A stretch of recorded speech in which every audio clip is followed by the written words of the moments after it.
শেষ নাই ধরেন যদি ক্লাসেও আসি দিনে যদি হালকা একটু বৃষ্টি হয় তাইলে ধরেন যে গুড়ি গুড়ি ছোটো ছোটো মশা ওইগুলো আইয়া ক্লাসের মধ্যে আইয়া কামড়ায়। পড়ার সময় মশায় কামড় দেয়। আর যদি প্রাইভেটে যাই, প্রাইভেটেও মশা থাকবেই।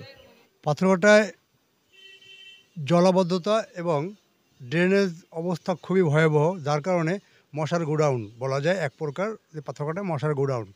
এখানে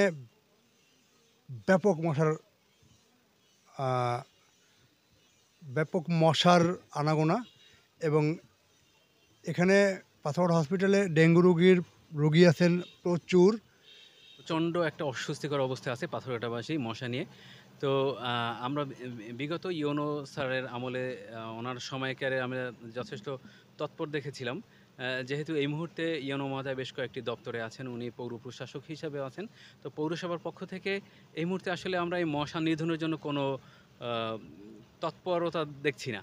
আশা করি আমাদের যে নূতন ইউনো মহোদয় এসেছেন, উনি এ বিষয়ে খুব দ্রুত পদক্ষেপ নেবেন।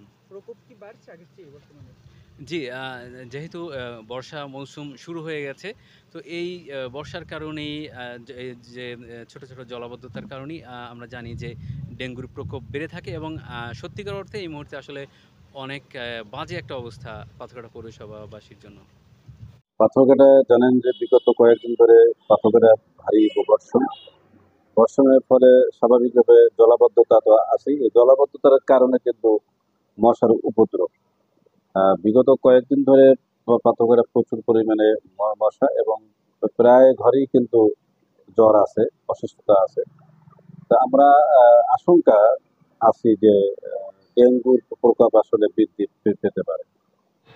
এ বিষয়ে পাথরঘাটা পৌরসভার পৌর নির্বাহী কর্মকর্তা মোহাম্মদ জসিমউদ্দিন খানের সাথে যোগাযোগ করলে তিনি আমাদেরকে জানান, বর্তমানে ঔষধ শেষ হয়ে যাওয়ার ফলে মশক নিধন কার্যক্রম বন্ধ রয়েছে।